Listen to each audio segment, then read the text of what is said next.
প্রিয় দর্শক, দেশে বিদেশে যে যেখান থেকে দেখছেন সবাইকে স্বাগত জানাচ্ছি এনটিভিতে সরাসরি সম্প্রচারিত আলোচনাধর্মী অনুষ্ঠান আইএফআইসি ব্যাংক নিবেদিত এই সময়। সাথে আছি আমি মুকসিমুল আহসান এবং আজকে আমাদের সঙ্গে আলোচনার জন্য দুজন অতিথি রয়েছে। আমরা তাদের সঙ্গে পরিচিত হব। তার আগেই আমরা দিনের গুরুত্বপূর্ণ সংবাদগুলো এক নজরে একটু জেনে আসব। শেখ হাসিনাকে দেশে ফেরাতে ইন্টারপোলের মাধ্যমে রেড অ্যালার্ট জারির লক্ষ্যে ব্যবস্থা নেওয়া হবে বলে জানিয়েছেন আইন উপদেষ্টা ডক্টর আসিফ নজরুল। তিনি আরও বলেছেন, আগামী 6 মাসের মধ্যে আইনগত সব সংস্কার করা হবে। সচিবালয়ে তিনি একটি সংবাদ সম্মেলনে আরও বেশ কিছু বিষয়ে কথা বলেছেন। বিএনপি মহাসচিব তিনি আজকে গুরুত্বপূর্ণ কিছু বক্তব্য দিয়েছেন। তার ভিতরে একটি হচ্ছে, যে কোনো অনির্বাচিত সরকারের চেয়ে নির্বাচিত সরকার ভালো, এটি তিনি মন্তব্য করে ন্যূনতম সংস্কার করেই নির্বাচনের দিকে এগোনোর জন্য অন্তর্বর্তী সরকারের প্রতি আহ্বান জানিয়েছেন। তিনি আরও বলেছেন, দেশে এমন রাজনৈতিক পরিস্থিতিতে কোনো হঠকারিতা করা যাবে না। অতি বিপ্লবী হয়ে সমাজে নৈরাজ্য সৃষ্টি করে এমন কিছুও করা ঠিক হবে না, এটি তিনি বলেছেন। এছাড়া নির্বাচন কমিশনের সাংবাদিকদের সাথে একটি অনুষ্ঠানে বদিউল আলম মজুমদার তিনি নির্বাচন ব্যবস্থার সংস্কার কমিশনের সুপারিশ নিয়ে কথা বলেছেন। পাশাপাশি তিনি আওয়ামী লীগ নির্বাচনে অংশ নেওয়ার সুযোগ দেওয়া প্রসঙ্গে বলেছেন, কাউকে নির্বাচন থেকে দূরে রাখা তাদের উদ্দেশ্য নয়, তবে যারা জুলাই আগস্টের হত্যাকাণ্ডে জড়িত, জনগণ চায় না যে তারা নির্বাচনে বিজয়ী হয়ে ক্ষমতায় আসুক। এবং তিনি বলেছেন, আওয়ামী লীগকে নিষিদ্ধ করার সিদ্ধান্ত নেবে নির্বাচন কমিশন। ঠিক এই প্রসঙ্গটি নিয়ে বরিশালে একটি অনুষ্ঠানে জামাত ইসলামের আমির ডক্টর শফিকুর রহমান তিনি বলেছেন, দেশকে বিভক্তকারী দল আওয়ামী লীগ এবং গণহত্যাকারী প্রত্যেককে আগে বিচার করতে হবে, তারপর সিদ্ধান্ত হবে ফ্যাসিবাদীরা নির্বাচন করতে পারবে কিনা। আরও বেশ কিছু গুরুত্বপূর্ণ বিষয় আছে যেগুলো নিয়ে আমরা আলোচনা করব। তার ভিতরে আরও একটি বিষয়, যে প্রধান উপদেষ্টা অন্তর্বর্তীকালীন সরকারের অধ্যাপক ডক্টর মোহাম্মদ ইউনুস তিনি সুইজারল্যান্ডের জুরিখে পৌঁছেছেন এবং সেখানে তিনি জার্মান চ্যান্সেলরের সঙ্গে দেখা করেছেন। আগামী 25 তারিখ তিনি ফিরবেন এবং এর ভেতরে তার ইকোনমিক ফোরামে তিনি আলোচনায় অংশ নেবেন ইত্যাদি নানা বিষয় নিয়ে আমরা আলোচনা করব। আলোচনার জন্য আমরা স্টুডিওতে দুজন অতিথিকে আমন্ত্রণ জানিয়েছি। আমরা শুরুতেই পরিচিত হব তাদের সঙ্গে। আমার ঠিক বামে রয়েছেন ব্যারিস্টার রুমিন ফারহানা, সাবেক সংসদ সদস্য বিএনপি, এবং তারপরে রয়েছে আকবর হোসেন, আমরা যাকে সাংবাদিক হিসেবেই বেশি চিনি, বিবিসির সাংবাদিক হিসেবেই, কিন্তু তিনি বর্তমানে নবনিযুক্ত press minister, Bangladesh high commission London. Akbar ভাই, রুমিন আপা, আপনাদের দুজনকেই স্বাগত জানাচ্ছি আজকের অনুষ্ঠানে। অনেক দিন থেকে আমার ইচ্ছা ছিল যে গিটার শিখবো। আমি যেহেতু স্টুডেন্ট, একবারে এতগুলো টাকাও ম্যানেজ করা সম্ভব হবে না। জানতে পারলাম বাবার মাধ্যমে যে বিকাশে সেভিংস করা যায়। এটা সবথেকে ভালো লাগে যে কম অ্যামাউন্ট দিয়েই করা যায়। ক্যাশ আউট করতে গেলে কোনো চার্জ লাগে না। বিকাশ অ্যাপে ডিপিএস, টাকা জমায় সারা দেশ। শুরুতেই রুমিন ফারহানা আপু, আপনার কাছে যে বিষয়টি নিয়ে আমি একটু জানতে চাই সেটি হচ্ছে, বিএনপির পক্ষ থেকে আমরা দেখেছি যে একটি প্রথমে বলা হয়েছে একটি যৌক্তিক সময়ে কিছু কাজ করে নির্বাচনের দিকে এগিয়ে যেতে, এবং পরবর্তীতে প্রধান উপদেষ্টা যখন নির্বাচন নিয়ে একটি রোডম্যাপের মতো একটি ঘোষণা দিলেন যে হয় 25-এর শেষে অথবা 26-এর শুরুর দিকে হবে নির্বাচন, তারপরে কিছুদিন পরে আমরা দেখলাম যে বিএনপি মহাসচিব তিনি বললেন যে জুলাই আগস্টে ভেতরেই যেন এই নির্বাচনটি দেওয়ার একটি আহ্বান জানিয়েছেন। এবং সবশেষ বিএনপির আরেক নেতা, স্থায়ী কমিটির সদস্য, তিনি বলেছেন 5 আগস্ট এই দিনটিকে উল্লেখ রেখে এই দিনেই করার জন্য। আসলে আমি একটু ছোট্ট করেই জানতে চাই যে এটি কি মানে একেবারে কবে নির্বাচন, কারণ আজকেও আইন উপদেষ্টা আপনি নিশ্চয়ই শুনেছেন আগামী 6 মাসের মতো আইনগত সব সংস্কার করা হবে বলছে। তো সেই হিসাবে তো আপনাদের টাইমলাইনে হচ্ছে না, তো আপনাদের কি কোনো শেষ টাইমলাইন আছে, নাকি এটি এক ধরনের প্রেশার দিয়ে যত দ্রুত সময় নির্বাচন দেওয়া যায় সেই জন্যই রাজনৈতিক স্ট্যান্ড? আপনাকে অসংখ্য ধন্যবাদ। গত 2-3 দিন আগে সিপিডির একটা প্রোগ্রামে মাননীয় মহাসচিব মহোদয় উপস্থিত ছিলেন, আমিও প্রোগ্রামে গিয়েছিলাম। ওখানে ওনাকে এই প্রশ্নটি করা হয়েছে যে কেন আমরা এত দ্রুত নির্বাচনের কথা বিএনপি বলছে এবং উনি কেন জুলাই আগস্টের কথা বলছেন। তখন উনি খুব চমৎকার একটি উত্তর দিয়েছেন, এবং সেটা আমাদের রাজনৈতিক কৌশল। এই কৌশলটি যদি আমরা সরিয়েও রাখি, শুরু থেকেই কিন্তু বিএনপি একটা কথা বলে এসছে যে আমরা যৌক্তিক সময় দিতে প্রস্তুত। বিএনপি বাংলাদেশের লার্জেস্ট পলিটিক্যাল পার্টি, যে পার্টি খুব ভালোভাবে জানে যে আগামীকাল নির্বাচন হলেই একটা ল্যান্ডস্লাইড ভিক্টরি নিয়ে পার্টির পার্লামেন্টে যাওয়ার কথা। তারপরেও কিন্তু বিএনপি ক্রমাগত বলে গেছে আমরা যৌক্তিক সময় দিতে প্রস্তুত। তার কারণ হচ্ছে বিএনপি বিশ্বাস করে যে এই গণ অভ্যুত্থানটি আসলে আমাদের প্রত্যেকেরই একটি নতুন বাংলাদেশ দেখবার স্বপ্ন নিয়ে তৈরি হয়েছে এবং এই গণ অভ্যুত্থান বেশ কিছু সংস্কারের কথা বলেছে, বেশ কিছু পরিবর্তনের ডাক দিয়েছে এবং তার কোনোটির সঙ্গেই কিন্তু বিএনপি খুব যে বেশি দ্বিমত করেছে তাও নয়। এবং যেই সংস্কারগুলো বিএনপি 2016 সাল থেকে বলে আসছে, তার ভিশন 2030 যখন দেশনেত্রী বেগম খালেদা জিয়া দিয়েছিলেন 2016 সালে, সেই সময় থেকে কিন্তু এই সংস্কারগুলোর কথা বিএনপি সবচেয়ে আগে বলেছে। সো এই নির্বাচন বা সংস্কার এইগুলো নিয়ে কিন্তু আসলে বিএনপির খুব বেশি দ্বিমত ছিল না।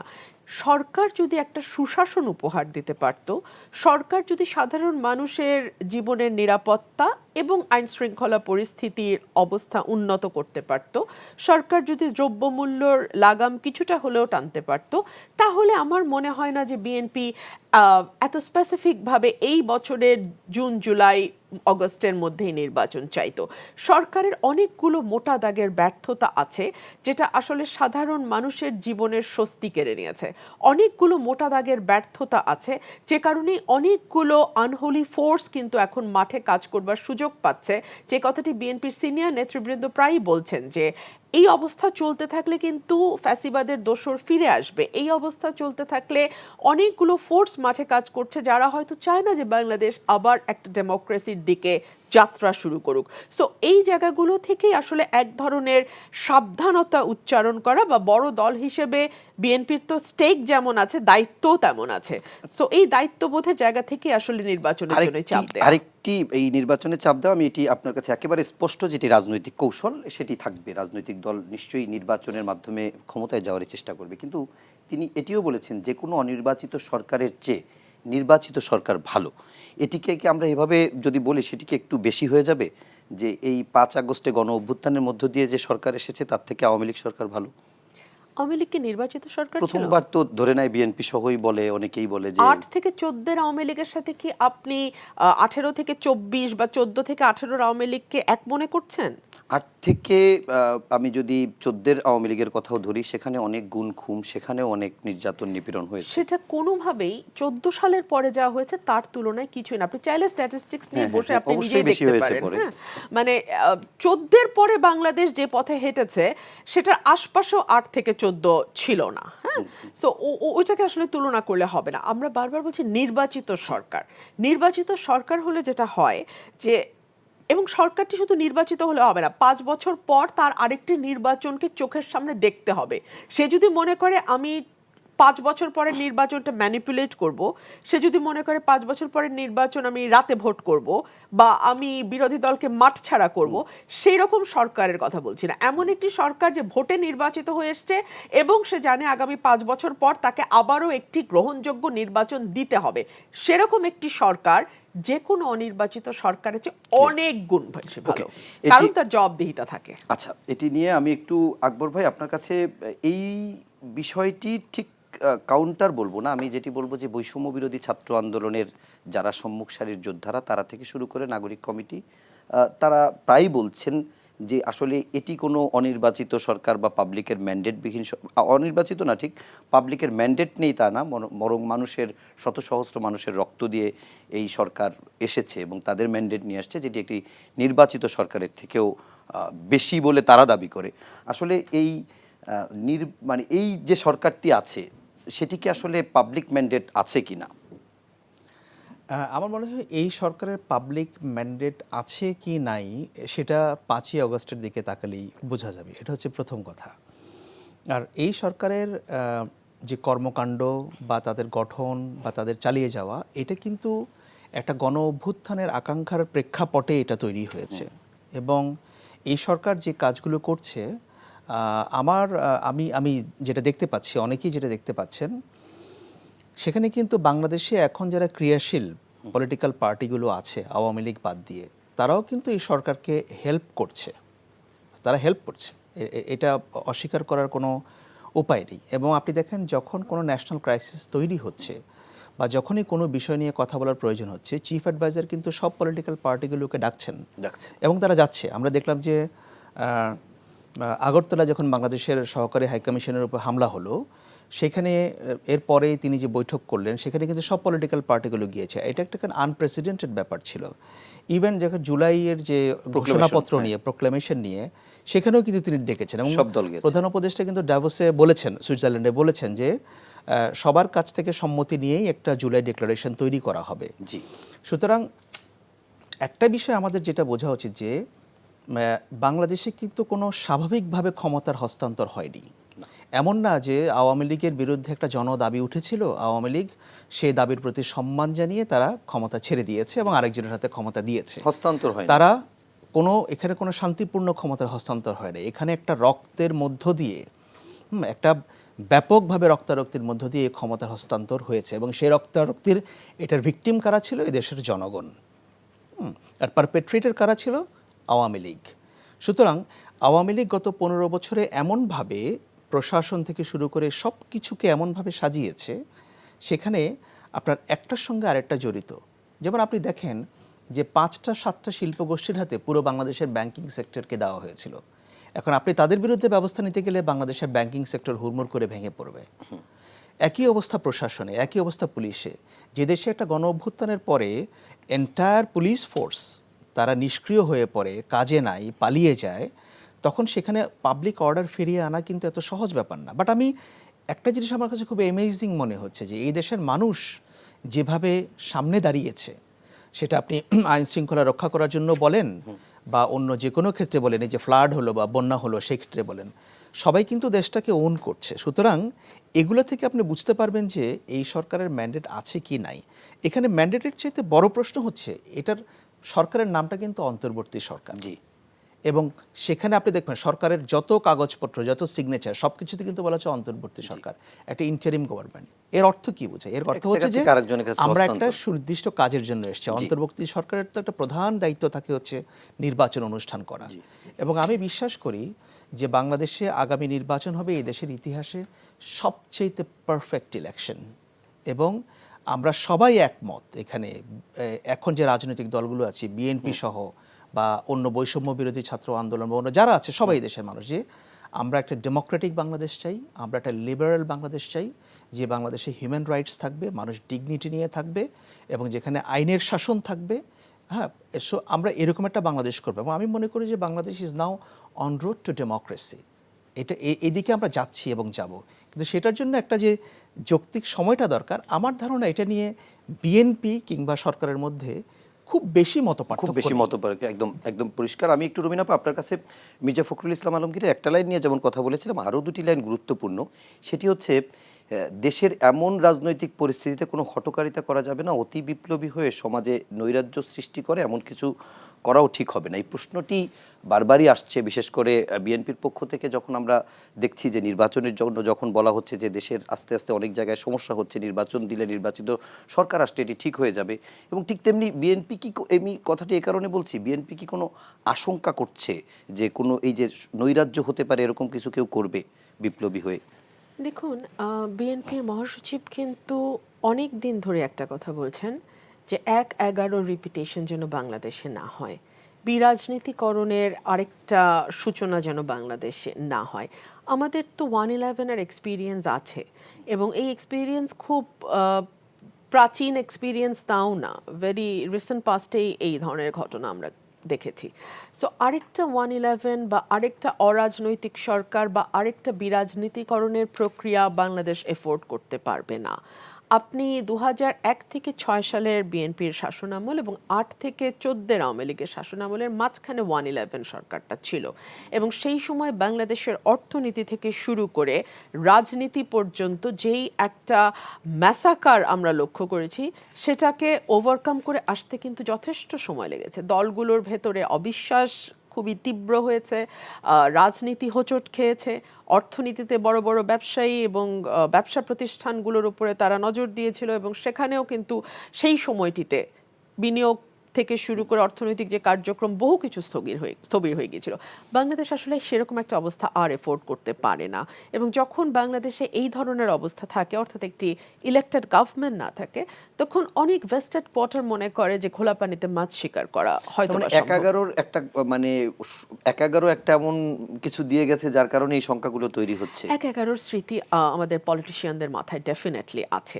আর দ্বিতীয় যেটা, এই সরকার যদি অ্যাটলিস্ট আইন শৃঙ্খলা পরিস্থিতিটা ঠিক রাখতে পারতো, অ্যাটলিস্ট সাধারণ মানুষের নিরাপত্তাটা নিশ্চিত করতে পারতো, পরিস্থিতি কিন্তু খারাপ দিকে যেত না। আপনি দেখেন, এই যে গণ অভ্যুত্থান অগস্টের 5 তারিখে যেটি সংঘটিত হলো, মানে একদম এক্সট্রিম প্রকাশটা আমরা দেখলাম, হাসিনা পালিয়ে গেল, তার 5 মাস পরে 31শে ডিসেম্বরে গিয়ে কেন ঘোষণাপত্রর ব্যাপারে স্টুডেন্টদের এত মরিয়া ভাব আমরা লক্ষ্য করলাম? প্রথমে সরকার এটাকে ডিজোন করলো, প্রাইভেট ইনিশিয়েটিভ বললো, পরে আবার সরকার বললো এটাকে তারা ঘোষণা করবে, পরে আবার বললো এটা ফ্যাসিলিটেট করবে। কতগুলো কথা, এই কথাগুলো না রাজনীতিতে এক ধরনের অস্বস্তির জন্ম দেয়, যে একবার এক এক কথা কেন, আর মানে অভ্যুত্থানে 5 মাস 5.5 মাস পরেই বা ঘোষণাপত্রের কথা আসছে কেন? হয়তো কিছুই না, কিন্তু এক ধরনের অস্বস্তি হয়। 2 হচ্ছে, নির্বাচন নিয়েও কিন্তু আমরা এক একজন উপদেষ্টাকে এক এক ধরনের কথা বলতে শুনছি। প্রথম দিকে যখন কোন উপদেষ্টা নির্বাচন নিয়ে বলতেন, সাথে সাথে আমরা দেখতাম আরেকজন দাঁড়িয়ে বলছেন যে না, এটা ওনার ব্যক্তিগত মত। তাহলে তো আসলে আমাদের উপদেষ্টার সংখ্যা তো খুব বেশি না, 12-14 জন হয়তো উপদেষ্টা আছেন। 20 জনের মতো। হ্যাঁ, তো ওনারা কি একসাথে বসে সিদ্ধান্ত নিয়ে কথাটা বলতে পারেন না? যখন এক একজন কথা বলেন এবং সেটা তার ব্যক্তিগত মত হয়ে যায়, তখন কথাগুলো তো আসলে সিরিয়াস। একটা দেশের নির্বাচন নিয়ে আপনি একটি খুবই দায়িত্বশীল অবস্থা থেকে কথা বলছেন, তখন আপনার মত যদি ব্যক্তিগত মত হয় এবং সেটা একদিনের মাথায় আবার আপনার অফিস থেকেই সেটাকে ডিজোন করা হয়, তখন রাজনীতিটা খুব স্বচ্ছ এবং খুব ট্রান্সপারেন্ট বলে আমাদের মনে হয় না, আমাদের ভয় লাগে তখন। 3 হচ্ছে, আমরা লক্ষ্য করছি যে এই যে 5.5 মাস 6 মাস পার হলো, এখন পর্যন্ত আপনি বলেন তো আওয়ামী লীগের কোনো মানে বিচার প্রক্রিয়া যেটাকে বলা হয়, আমরা দেখলাম হ্যাঁ অনেকগুলো মামলা হয়েছে, কিন্তু সেই মামলাগুলোও দেখা যাচ্ছে যার বিরুদ্ধে ব্যাংক কেলেঙ্কারির মামলা হওয়ার কথা তার বিরুদ্ধে হচ্ছে খুনের মামলা, যার বিরুদ্ধে খুনের মামলা হওয়ার কথা তার বিরুদ্ধে ভিন্ন কিছু। এরকম ডুবিয়াস কেস দিয়ে কিন্তু আপনি দিন শেষে কাউকে বিচারের আওতায় আনতে পারবেন না, কারণ এই মামলাগুলো যদি ন্যূনতম স্বচ্ছ বিচার প্রক্রিয়ার মধ্যে দিয়ে যায়, তাহলে একটা মামলাও টেকবার মতন না। যার বিরুদ্ধে যেই মামলা হওয়ার কথা তার বিরুদ্ধে সেই মামলা হলো না। 4 হচ্ছে, আওয়ামী লীগের এত নেতাকর্মী বাংলাদেশে, তার চেয়েও বড় কথা, এই 36 দিনে মূল ফোকাসে ছিল ওবায়দুল কাদের, মূল ফোকাসে ছিল শেখ হাসিনা, মূল ফোকাসে ছিল আসাদুজ্জামান খান কামাল, আরাফাত এবং নওফেল। এই 5 জনের একজনকেও ধরতে পারলো না 5 থেকে 8 তারিখে যারা দায়িত্বে ছিল, কেউ ধরতে পারলো না। এবং মজার বিষয় হচ্ছে, এখন যদি আপনি কান পাতেন, আপনি দেখবেন নওফেল তার মতো করে মিডিয়াতে কথা বলছে, আরাফাত তার মতো করে কথা বলছে, অনেক কথা বলছে। সো এইগুলো আসলে খুব স্বস্তিদায়ক পরিবেশ দেয় না। আকবর ভাই, আপনার কাছে যে প্রশ্নটি রেখেছিলাম, রাজনীতিতে যখন বিএনপি চেয়ারপারসন বেগম খালেদা জিয়া উন্নত চিকিৎসার জন্য দেশের বাইরে যায়, যে সুযোগটি তিনি দীর্ঘদিন পাননি, কিন্তু তখনও একটি কথা হয়েছে, তাহলে এই -2 বুঝি হয়ে গেল, কিংবা বিরাজনীতিকরণের যে কথাটি বিএনপি বারবার বলছে, কিংবা 11 আমরা যেটা দেখেছি যে এক ধরনের -2 ফর্মুলা একটি তৈরি হয়েছিল বা একটি আলোচনায় ছিল। তো মানে ওই সময়ের এখনকার এই আশঙ্কার কারণটা কি? মানে প্রেক্ষাপট দুটির কি কোনো মিল আছে? প্রথম কথা, এই যে -2 যে ফ্রেজটা ইউজ করা হচ্ছে, এটার সঙ্গে আমি একটু দ্বিমত পোষণ করি, এই জন্য কারণ 2007 সালে -2 ইউজ করা হয়েছিল শেখ হাসিনা এবং খালেদা জিয়া। শেখ হাসিনা কিন্তু অটোমেটিক মাইনাস হয়ে গেছে, সো এখানে আর -2 এখন এই কথাটাই এখন আর প্রযোজ্য না, এখন অনেকটা -1 বলে। এটা হচ্ছে প্রথম কথা। দ্বিতীয় কথা হচ্ছে যে আমরা জানি যে বেগম খালেদা জিয়া, ওনাকে 1/11-এর সময় দেশের বাইরে যাওয়ার জন্য বা পাঠিয়ে দেওয়ার জন্য ওনার উপর মারাত্মক চাপ সৃষ্টি করা হয়েছিল। তিনি কিন্তু তখনও যাননি। তার 2 ছেলেকে, তারেক রহমান এবং আরাফাত রহমানকে জেলখানায় আটকে রেখে অকথ্য ভাষায় নির্যাতন করা হয়েছিল। আমরা নিজেরাই সেসব রিপোর্ট করেছি। এর একমাত্র উদ্দেশ্য ছিল খালেদা জিয়ার উপর চাপ প্রয়োগ করা, যাতে করে ওনাকে চাপ দিয়ে ভেঙে দেশের বাইরে পাঠিয়ে দেওয়া যায় কিনা। আমরা জানি যে শেখ হাসিনা একবার চলে গিয়েছিলেন, উনি আবার নেগোসিয়েশন করে ফিরে এসেছিলেন। খালেদা জিয়া কিন্তু জানি না। এবার খালেদা জিয়া দেশের বাইরে গিয়েছেন তার চিকিৎসার জন্য। আমরা সবাই জানি যে ওনার শারীরিক অবস্থা খুবই সংকটাপন্ন ছিল, এখন হয়তো কিছুটা উনি রিকভার করছেন বলে আমরা বিভিন্ন সূত্রে থেকে পাচ্ছি। ভালো। এবার তিনি কেন গিয়েছেন? নিশ্চয়ই ওনার মনের মধ্যে, বা উনি কনভিন্সড যে পলিটিক্সে সেরকম আর কোনো কিছু নাই। কারণ আসলে তো যে গণ অভ্যুত্থানটা হয়েছে এটা তো মূল লক্ষ্য হচ্ছে যে আমরা একটা কনসেনসাসের বাংলাদেশ তৈরি করতে চাই। এক্স্যাক্টলি। এবং বেগম খালেদা জিয়াকে সেনানিবাসে ডেকে এনে যে শ্রদ্ধা দেখানো হয়েছে এটা কিন্তু খুবই একটা ইনক্রেডিবল সিচুয়েশন। আমরা কিন্তু বাংলাদেশের রাজনীতিতে এরকম কখনো দেখি নাই। এটা হচ্ছে প্রথম কথা। পরের আপনি যে প্রশ্নটা করলেন দুটোর প্রেক্ষাপট, দুইটা প্রেক্ষাপট কিন্তু এক না। 1/11-এর সময় আমি তখনও সাংবাদিকতাই করি, বিবিসিতে ছিলাম, আমি নিজে কভার করেছি 1/11 কিভাবে ঘটেছিল। 1/11 ছিল দুটো দলের রাজনৈতিক সংঘাতের ফলে সেখানে সেনাবাহিনী হস্তক্ষেপ করেছিল। এবং আমি এখনও পরিষ্কার স্ট্যাটিস্টিক্স দিয়ে বলতে পারি, এই রিপোর্ট আমি নিজেই করেছিলাম, মাত্র 4 দিন সংঘাত হয়েছিল, 4 দিনে 34 জন লোক মারা যায়।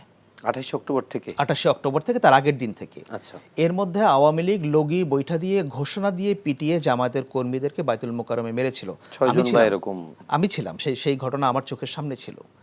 আচ্ছা, 34 জন মারা যাওয়ার পরে সেনাবাহিনী হস্তক্ষেপ করলো, 1/11 করলো। এবং জেনারেল মইনুল আহমেদ, যিনি বিএনপির সময় নিযুক্ত থাকলেও আমরা পরবর্তীতে দেখেছি জেনারেল মইনের সঙ্গে ভারতের খুবই একটা সখ্য ছিল, এবং তিনি যখন ভারত সফরে যান তাকে ভারতের সেনাবাহিনী লাল ঘোড়া উপহার দিয়েছিল। লাল ঘোড়া দেওয়ার অর্থ হচ্ছে কি যে আপনি যাকে সেনাবাহিনী অত্যন্ত ক্লোজ ফ্রেন্ড মনে করে ভারতের সেনাবাহিনী, তাকে লাল ঘোড়া উপহার দেওয়া হয়। জেনারেল মইনকে দেওয়া হয়েছিল সেটা। এবং প্রণব মুখার্জি তিনি তার বইতে লিখেও গিয়েছেন, তার আত্মজীবনীতে, যে জেনারেল মইনুল আহমেদ তার কাছে চাকরির নিশ্চয়তা চেয়েছিলেন, যে ইলেকশন দিলে যদি আওয়ামী লীগ চলে আসে তাহলে আমার কি হবে। প্রণব মুখার্জি তখন বলেছিলেন যে আপনার ব্যাপারটা আমি দেখাশোনা করব, এটা নিয়ে আপনি চিন্তা করবেন না।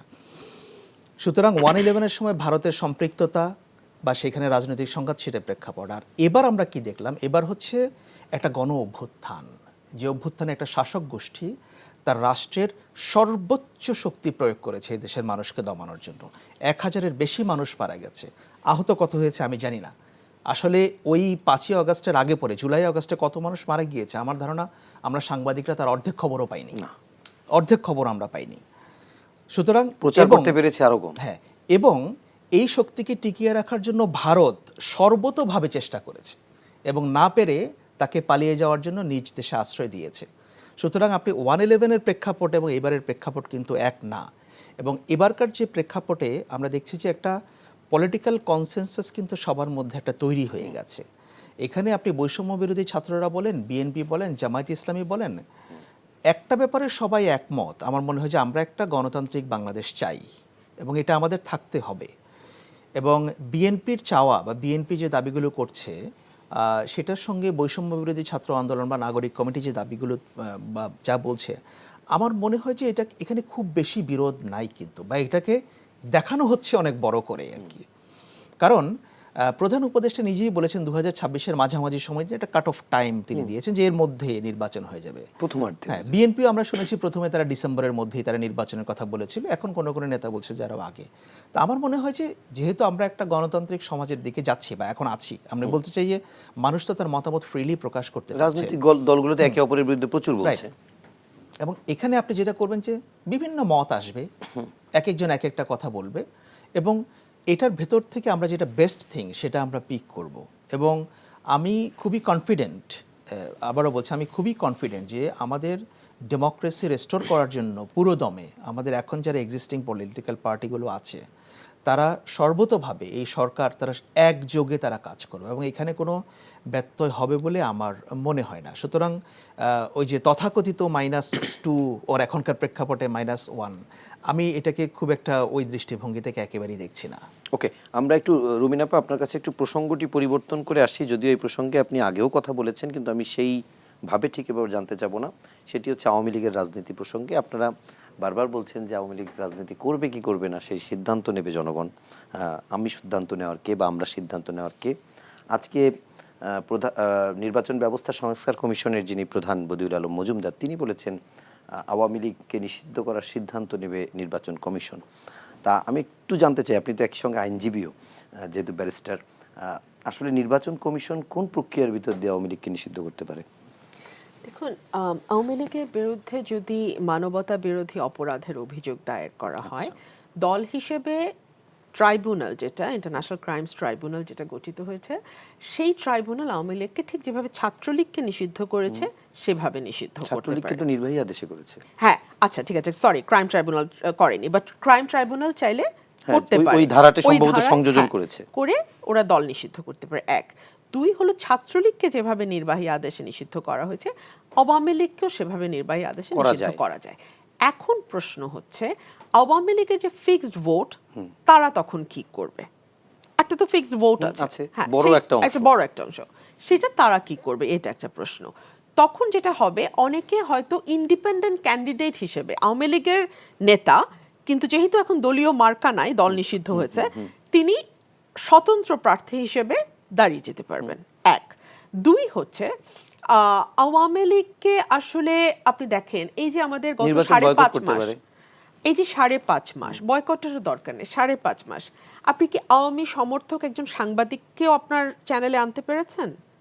মানে এটাতে অবাক হবেন না এই কারণে যে গত 15 বছর আমার ব্যক্তিগত অভিজ্ঞতা হচ্ছে যে আমি আসলে 3 জনের সাথে আমাকে টকশোতে একা বসতে হতো। আমরা তো বাইতুল মোকাররমের খতিবকেও পাই নাই। পান নাই, হ্যাঁ। তো মানে তখন আওয়ামী একজন সুশীল থাকতেন, একজন আওয়ামী লীগ নেতা থাকতেন, এবং আওয়ামী লীগ সমর্থক একজন অ্যাঙ্কার থাকতেন। সো এই 3 জনের সাথে আমাদেরকে, যারা আমরা বিএনপির পক্ষে কথা বলতে যেতাম, আমাদেরকে একা লড়াইটা করতে হতো। সো এই যে 3 জনের প্যানেল, অ্যাঙ্কার, একজন সুশীল এবং একজন নেতা, 3 জনের একজনকেও তো আমরা পাচ্ছি না এখন। সো আপনি প্রার্থী পাবেন কোত্থেকে? আওয়ামী লীগকে যদি আপনি নির্বাচনে আনেন, আপনি কি সত্যি মনে করেন আওয়ামী লীগের সেই মরাল স্ট্রেংথ আছে, সেই সাহস আছে যে তারা ঘোষণা দিয়ে নৌকার পক্ষে নামবে?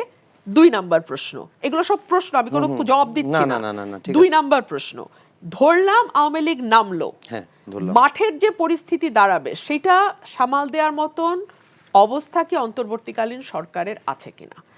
যেই আওয়ামী লীগের কর্মী গত 15 বছর এলাকার সবাইকে ত্রাসের মধ্যে রেখেছে, যেই আওয়ামী লীগের কর্মী ইউনিয়ন পরিষদ নির্বাচনের আগে বলেছে AK-47 নিয়ে আমরা নামবো, যে আওয়ামী লীগের কর্মী বলেছে কবরের জায়গা হবে না যদি নৌকায় ভোট না দাও, সেই কর্মীটা যখন নির্বাচন আসলে আবার আওয়ামী লীগের কোনো প্রার্থী যিনি নৌকার পক্ষে দাঁড়াচ্ছেন তার পক্ষে ভোট চাইতে যাবে, সেই সাহস কি কেউ করতে পারবে? মানে এখন পর্যন্ত মাঠের বাস্তবতা হচ্ছে পারবে না। কিন্তু এখন বিভক্তি পর্যন্ত বাড়লে হয়তো সেই মাঠের সুযোগ করতে পারে। বাস্তবতা, অনেক কিছু হলে সেই সুযোগ হবে। এক হচ্ছে অন্তর্বর্তীকালীন সরকার যদি মিজারেবলি ফেল করে, সুযোগ হবে। 2 হচ্ছে রাজনৈতিক দলগুলোর মধ্যে বিভাজন বাড়লে সুযোগ হবে। 3 হচ্ছে কোনোভাবে যদি মানুষ একবার ভাবতে শুরু করে যে এই সরকার তো খুব ভালো পারফর্ম করছে না, তাহলেও তারা সুযোগ পাবে। সো এই সুযোগটা যাতে দেয়া না যায়, সেজন্য আপনি আমাদের মহাসচিবের বক্তব্যগুলো লক্ষ্য করবেন। ডে 1 থেকে উনি কি বলে যাচ্ছেন, ওনার বক্তব্যে কিন্তু এই আশঙ্কাগুলাই স্পষ্ট, এবং এই আশঙ্কাগুলাকেই উনি রাজনৈতিক ভাষায় উনি বলছেন, কিন্তু কথাগুলো কিন্তু এটাই।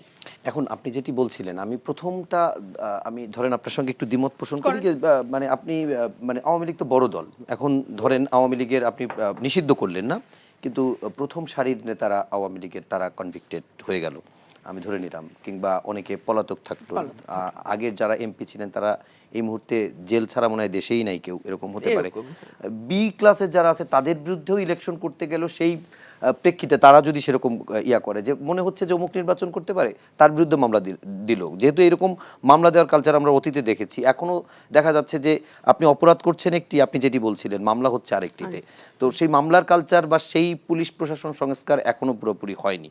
তো আমার কথা হচ্ছে এরকম বিশারিরও আপনি করলেন, কিন্তু থার্ড গ্রেডে হলেও তো আওয়ামী লীগের কর্মী একজনকে আওয়ামী লীগ প্রার্থী করে দিতে পারে। এখানে আমার একটু দ্বিমত আছে। দেখুন, আওয়ামী লীগের সময় যে কালচার হয়েছিল, মামলা কালচার, সেটা হয়েছিল বিরোধী পক্ষের কণ্ঠ বন্ধ করবার জন্য। আমার মনে হয় না অন্তর্বর্তীকালীন সরকার কোনো পক্ষের হয়ে কাজ করছে।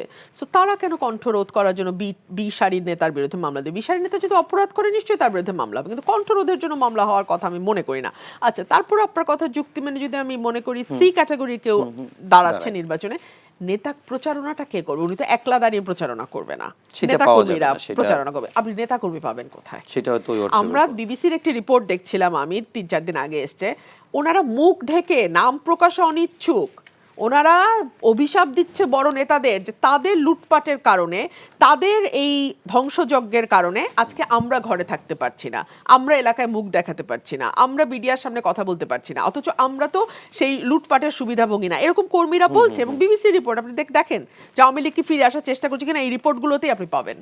ওকে, আমি একটু আকবর ভাই আপনার কাছে এই ইস্যুটা নিয়ে যেটি জানতে চাই সেটি হচ্ছে রাজনীতিতে একটি আলোচনার টপিক, এটা অনেকদিন ধরেই ঘুরছে যে আওয়ামী লীগকে একেবারে নিষিদ্ধ করা বা একেবারে বা রাজনীতি থেকে সরিয়ে যদি দেওয়া হয় এই মুহূর্তে, বিদেশি একটি প্রেশার বা বিভিন্ন দেশের পক্ষ থেকে এরকম একটি কূটনৈতিক প্রেশার আছে, এরকম একটি কথা আমরা একজন অ্যাডভাইজারের কাছ থেকেও শুনেছি।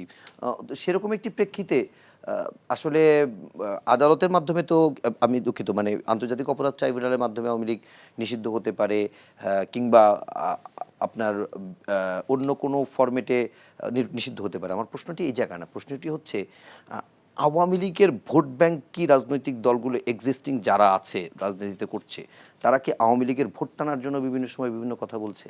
না, আমার মনে হয় না সেটা। কারণ আমরা কখনো শুনছি যে জামাতের নেতাও বলছে ক্ষমা করে দেব, কখনো আবার দেখা যাচ্ছে বিএনপির নেতা বলছেন যে আমরা বন্ধ করার কে, তাদের নিষিদ্ধ করার কে, এবং এলাকায়ও দেখা যাচ্ছে যে তাদের এক ধরনের বিভিন্ন জায়গায় বিভিন্ন কমিটিগুলোতেও একেবারে নিচের লেভেলে থেকে অনেকে টানছে নিজেদের দলে। তাহলে এটি কেন? দেখেন, বাংলাদেশ তো একটা আমাদের যে রাজনৈতিক কালচার আর কি এত বছর ধরে যেটা চলে এসছে, স্থানীয় পর্যায়ে রাজনীতিতে অনেকে অনেকের আত্মীয়, অনেকে অনেকের পরিচিত এরকম থাকে, এবং আপনি যখন দেশে একটা বড় পরিবর্তন হয় তখন সুযোগ সন্ধানে অনেকেই থাকে, তারা নিজেদের রং বদলে নানা দিকে ঝুঁকে পড়ার একটা চেষ্টা করে। তো সেরকম কিছু ঘটনা ঘটছে, এটা হচ্ছে প্রথম কথা। দ্বিতীয় কথা হচ্ছে যে আওয়ামী লীগের নির্বাচনে আসা বা নিষিদ্ধ হওয়ার যে ব্যাপারটা যেগুলো বলছেন, আমি মনে করি যে বিচারটা যদি সুষ্ঠু বিচার করা যায়, যেটা একটা আমরা ইন্টারন্যাশনালি স্ট্যান্ডার্ড বিচার যদি আমরা করতে পারি, এবং যেটা একটা ক্রেডিবিলিটি যদি থাকে, সেখানে আওয়ামী লীগের বহু নেতা একেবারে অযোগ্য ঘোষণা এমনিই তারা হয়ে যাবেন। কারণ তারা যে সমস্ত কথাবার্তা বলেছেন, গণহত্যাকে তারা যেভাবে উস্কে দিয়েছেন, এগুলোর তো ডিজিটাল এভিডেন্স আছে, এখনও আছে। এখন এমন তো না যে এই ঘটনার 70 বছর হয়ে গেছে, না, এখন প্রমাণ খুবই সহজ, খুবই সহজ, তাই না? এখন সবই আছে। সুতরাং আমি মনে করি বিচারটা হচ্ছে এখানে মুখ্য, এবং একটা ক্রেডিবল বিচার যেটা ইন্টারন্যাশনালি অ্যাকসেপ্টেড হবে, ওটা হচ্ছে একটা বড় বিষয়। আর আওয়ামী লীগের ফিরে আসার ব্যাপার বা ইত্যাদি কেউ কেউ এগুলো আশঙ্কা করছে, আমার কাছে একটা মনে হয় যে আমি অনেক সময় ভাবি যে চক্ষু লজ্জা যদি কম থাকে তাহলে আওয়ামী লীগ করা সম্ভব দেশের বর্তমান বাস্তবতায়। আর যাদের একটু ন্যূনতম লজ্জা আছে বা মানবিক বোধ আছে, তাদের পক্ষে আওয়ামী লীগকে এই মুহূর্তে সাপোর্ট করার আমি কোনো রিজন দেখি না। তাই মনে হয় যে আওয়ামী লীগ করতে হলে আসলে চোখের লজ্জাটাকে বাদ দিতে হবে। কথার কথা, আমি যদি আওয়ামী লীগ করতাম আমি 5 বছর কথাই বলতাম না, কিন্তু এখন দেখেন 5 মাস হয়নি, তারা গণহত্যাকে তারা জাস্টিফাই করছে। আওয়ামী লীগের নেতাকর্মীরা বিভিন্ন ফেক অ্যাকাউন্ট থেকে বলছে মুগ্ধ মারা যায় না, দেশের বাইরে চলে গেছে, অমুক এটা হচ্ছে, প্রফেসর ইউনুস এই করছে। মানে একটা পলিটিক্যাল পার্টির নেতাকর্মীদের কতটা অধপতন, এবং তাদের চক্ষু লজ্জা বলতে একেবারে কিছু নাই। ওই দিন পুলিশ গরম পানি মারলো না যে স্টুডেন্টদের উপরে, আমি দেখলাম যে আওয়ামী লীগ ছাত্রলীগের ছেলেপেলেরা মানবাধিকার নিয়ে সোচ্চার। এর চেয়ে হাস্যকর, ছাত্রলীগ আওয়ামী লীগ মানবাধিকার নিয়ে কথা বলছে, এর চেয়ে হাস্যকর কথা এখনকার বাংলাদেশে কিছু আছে? আপনি যদি আওয়ামী লীগ এখন কেন হচ্ছে না এরকম প্রশ্নও করে। আপনি রুমিন ফারহানা যেটা বললেন, আপনি আওয়ামী লীগকে ছেড়ে দেন না, আওয়ামী লীগের এই নৈতিক সাহসই নাই যে তারা এলাকায় যাবে। এক্স্যাক্টলি, আমি তো বলি আওয়ামী লীগ আপনি ছেড়ে দেন, দেখেন আওয়ামী লীগ নেতারা যেতে পারে কিনা। কেউ তো তাদের এলাকা থেকে তারাই নেই। শেখ হাসিনাকে কি কেউ দেশ থেকে বের করে দিয়েছিল? না। কেউ কি বলেছিল যে আপনি চলে যান? আমরা তো জানতাম না 5 তারিখের আগে, সেই হেলিকপ্টারে দেখে প্রথম জানলাম যে উনি দেশ ছেড়ে চলে যাচ্ছে। চলে যাওয়ার পর কেন? বরং যেন না যেতে পারে এই জন্য আমরা দেখেছিলাম তার আগের মাসে, অর্থাৎ জুলাইয়ের শেষের দিকে বিভিন্ন সময় স্টুডেন্টরা এয়ারপোর্ট বা বিভিন্ন দিকে গেছে যেন চলে না যায়। আওয়ামী লীগের কোনো নেতাকে কি কেউ দেশ থেকে পালাতে বলেছে? ওনারা চলে গেছে। কারণ কি? কারণ তাদের পুঞ্জীভূত পাপ এত বেশি হয়ে গেছে। মানে আমরা তো এটা বাইরে থেকে বলি, একজন বলছিলেন যে শুনেন তারা কেন চলে গেল সে স্যার জানেন, এবং তারা কেন আসবে না, কারণ তারা কতটা খারাপ এটা ওরা জানে, আমরা জানি না। তারা নিজেরা রিয়েলাইজ করতে পারতেছে যে আমরা কতটা খারাপ করে ফেলছি। সুতরাং আমাদের আর দাঁড়ানোর মতো কোনো অবস্থা নেই। আপনি আওয়ামী লীগকে ছেড়ে দেন, যাক দেখি তো তাদের নৈতিক সাহস থাকলে। কিচ্ছু লাগবে না, কোনো মামলা লাগবে না, কিছুই লাগবে না, দেখি তারা চোখ দেখাক কীভাবে এলাকায় গিয়ে। পারবে না।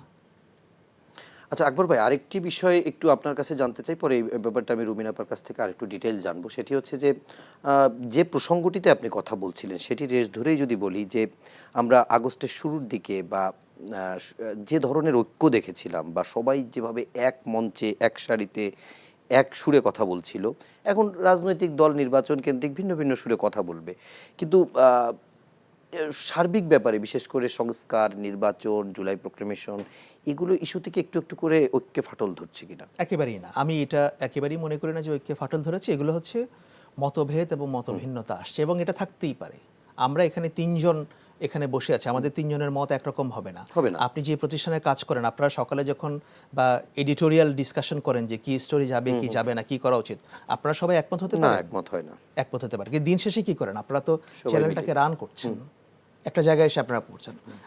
দেশের সিচুয়েশনটা সেরকম একমত হয় না, কিন্তু দিন শেষে যেটা ডিসিশন হয় সেটা সবাই মিলে একসঙ্গে সবাই মিলে, হ্যাঁ। সুতরাং আমার কাছে মনে হয় না যে এক একজন এক এক রকম মত প্রকাশ করছে, এবং আমি এটা বারবার বলছি, জোর দিচ্ছি যে ঐক্যে কোনো ফাটল ধরে নেই।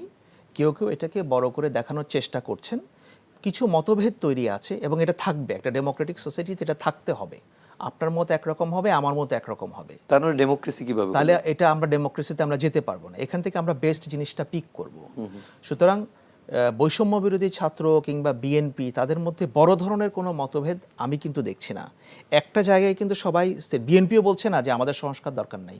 বিএনপিকে বলেছে, বিএনপি তো বলেছে, তারা তো 31 দফাই দিয়েছে, সেগুলো তো সবই সংস্কার। এখন আমরা হয়তো যেটা নিয়ে ডিবেট হচ্ছে কি এই সংস্কার কি 6 মাসে সম্ভব না 1 বছরে সম্ভব? এক্স্যাক্টলি, সেটি নিয়ে কথা হচ্ছে, বা কতটুকু এই সরকার করবে, কতটুকু নির্বাচিত করবে, বা এই সংস্কারের পরিধিটা কি কেমন হবে, এই বিষয়গুলো আলোচনা হচ্ছে। এবং আমি মনে করি এগুলো নিয়ে আরো বেশি আলোচনা হওয়া দরকার, আরো বেশি মতপার্থক্য তৈরি হোক, আরো বেশি আমরা দেখি ডিবেট হোক, এবং এর মধ্য থেকে মানুষই চুজ করবে। মানুষ তো মতামত দিচ্ছে না, আপনিও তো দেখতে পাচ্ছেন সোশ্যাল মিডিয়াতে দিচ্ছে, বা যেসব সংস্কার কমিশন হচ্ছে সেখানে হাজার হাজার মতামত আসছে। সো আমরা এর মধ্য থেকে বেস্ট জিনিসটা আমরা পিক করতে পারবো। বাট আমাদের সবার লক্ষ্য একটা, সেটা হচ্ছে যে এই দেশে ফ্যাসিবাদ বা ফ্যাসিবাদের মতাদর্শ যারা ধারণ করে, এই ধরনের কোনো রাজনৈতিক দল বাংলাদেশের ক্ষমতা আসতে পারবে না। যদি আসে বা আওয়ামী লীগের মতোই যদি কেউ করে, তাদের পরিণতি আওয়ামী লীগের মতোই হবে, কিংবা এর চেয়ে খারাপও হতে পারে। এটা জুলাই বিপ্লবের মধ্য দিয়ে কি এই আকাঙ্ক্ষাটা তৈরি হয়েছে? এটা প্রমাণ হয়ে গেছে, এবং আপনাদের বিএনপির ভারপ্রাপ্ত চেয়ারপারসন তারেক রহমান একই কথা বলেছেন। উনি যথেষ্ট তো সংস্কার বলি, বা আমার কাছে মনে হয় ওনার বক্তব্যগুলো শুনলে ইদানিং সব মানে গত 5 আগস্টের পরের বক্তব্যগুলো মনে হয় যে এই যে জন আকাঙ্ক্ষা তৈরি হয়েছে, বা স্টুডেন্টদের বা দেশের যে একটি রাজনীতির যে একটা পরিবর্তনের মানুষের ভিতরে একটা আকাঙ্ক্ষা তৈরি হয়েছে, সেটি তিনিও ধারণ করে বা তার দলকেও ধারণ করার জন্য তিনি বলেন। আমি দেয়ালের লিখন বলে একটা ব্যাপার আছে, বা দেয়ালে গ্রাফিতি যেগুলো, আচ্ছা আমি বুঝতে পারছি, দেয়ালের কাজ। আপনি যদি দেয়ালের লিখন যদি পড়তে না পারেন, তাহলে কিন্তু বিপদ।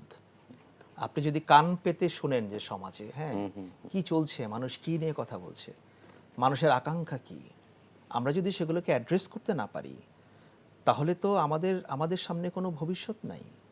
এবং এগুলোকে অ্যাড্রেস করতে হলে আমাদের যে পরিবেশ, যে পরিস্থিতি, রাজনৈতিক পরিস্থিতি তৈরি হয়েছে, সেইখানে আমাদের একটা ঐক্য দরকার, এবং এর মাধ্যমে আমরা সামনে এগিয়ে যেতে পারবো। তা না হলে বাইরের শক্তি আবার ফ্যাসিবাদকে এই দেশে পুশ করে দেওয়ার চেষ্টা করবে।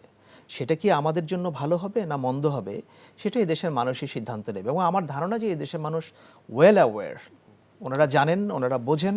এদেশের মানুষ দেখিয়ে দিয়েছে যে কি করে স্বৈরাচারের এই মসনদ কাঁপিয়ে দিতে হয়। এটা তো এই দেশের মানুষকে কেউ এসে প্রশিক্ষণ দেয় নাই, কারো মদদে হয়নি, এই দেশের মানুষ সিদ্ধান্ত নিয়েছে। সুতরাং এই স্পিরিটটা কিন্তু চলে যায়নি, এটা আছে। ওকে, আমি এই প্রসঙ্গেই একটু রুবিন আপা আপনাকে, আমরা একেবারে শেষের দিকে আছি, একটু জানতে চাই, আমি প্রশ্নটি একই প্রায়, সেটি হচ্ছে যে বিএনপির বা জামাতের অনেকে বলছেন যে সংস্কার ইস্যুতে তারা আসলে কতটুকু ঐক্যমত্যে আসবে, বা তারা আসলে কি সিদ্ধান্তগুলো নিবে, সেটির পরেও আগামী দিনে বাংলাদেশের ভবিষ্যৎ নির্ভর করছে।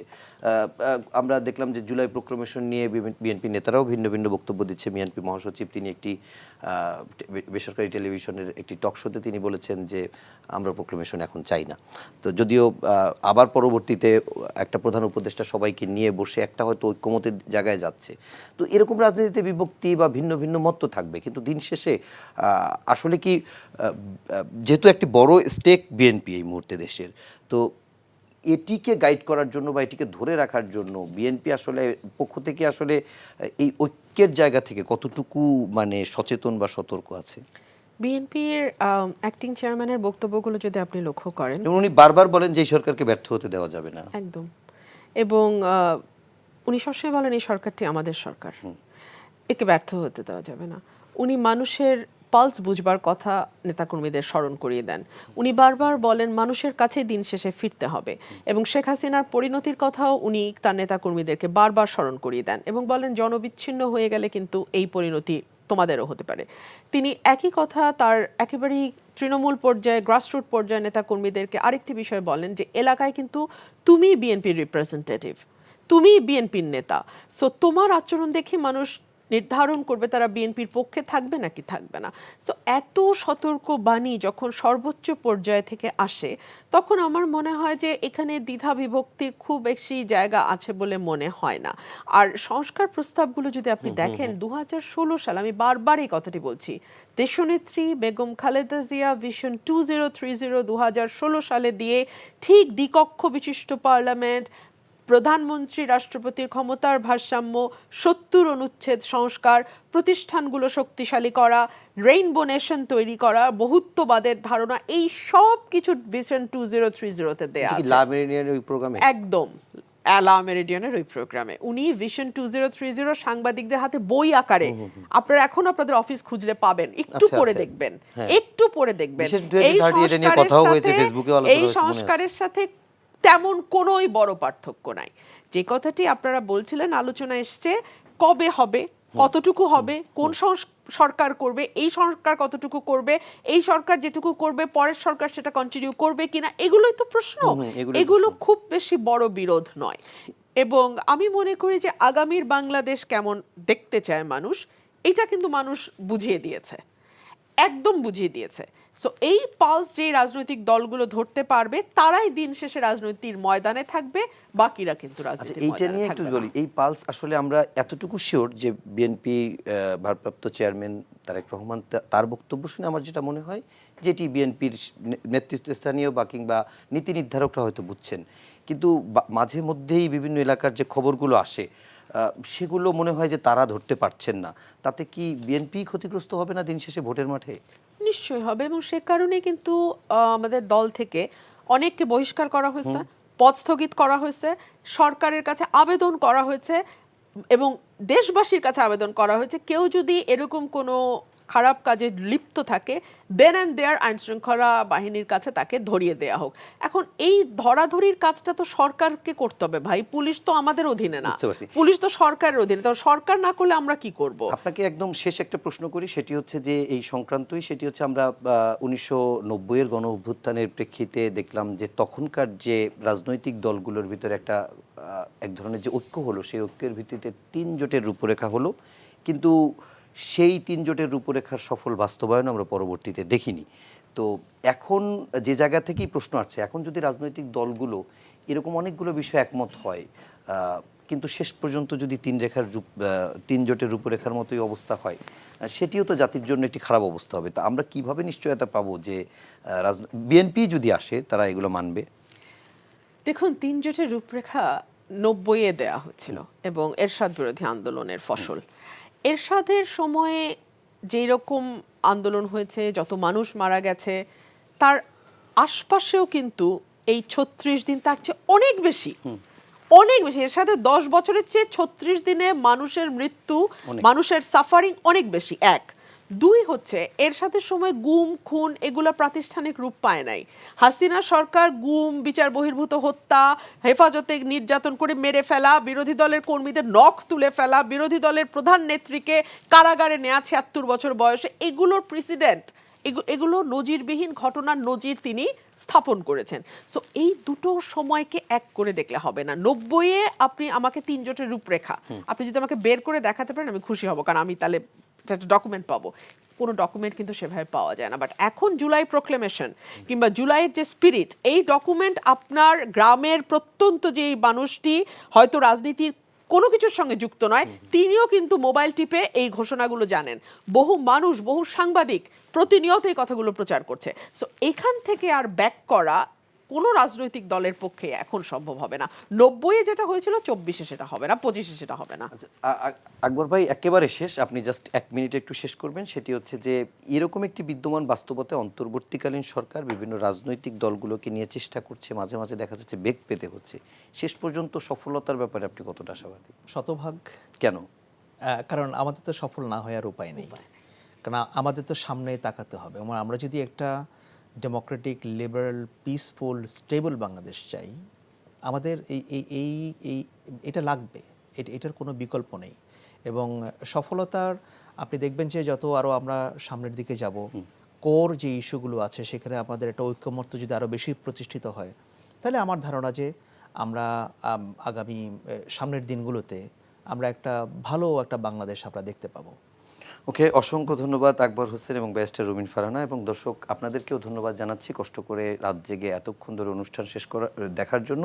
শেষ করার আগে শুধু এতটুকুই বলবো যে আমাদের বিভিন্ন বিষয়ে যেমন মতের বিরোধ আছে রাজনৈতিক দলগুলোর, রাজনীতিতে বিভক্তি থাকবে, রাজনীতিতে বিতর্কও থাকবে, কিন্তু আমরা যদি মোটা দাগে যে জন আকাঙ্ক্ষার সৃষ্টি হয়েছিল জুলাই গণ অভ্যুত্থানের মধ্য দিয়ে, সেই আকাঙ্ক্ষা বাস্তবায়ন করতে পারি, কিংবা রাজনৈতিক দলগুলো যদি সবাই জাতীয় স্বার্থ কিংবা স্বাধীনতা সার্বভৌমত্বের ইস্যুতে একমত হয়, তাহলে হয়তো আগামীর বাংলাদেশ ভালো হবে, সেই সাথে টেকসই হবে আমাদের গণতন্ত্র, উন্নত হবে আমাদের রাজনৈতিক সংস্কৃতি। সেই প্রত্যাশা রেখে আজকের মতো এখানে শেষ করছি। সবাই ভালো থাকবেন, সুস্থ থাকবেন, শুভরাত্রি।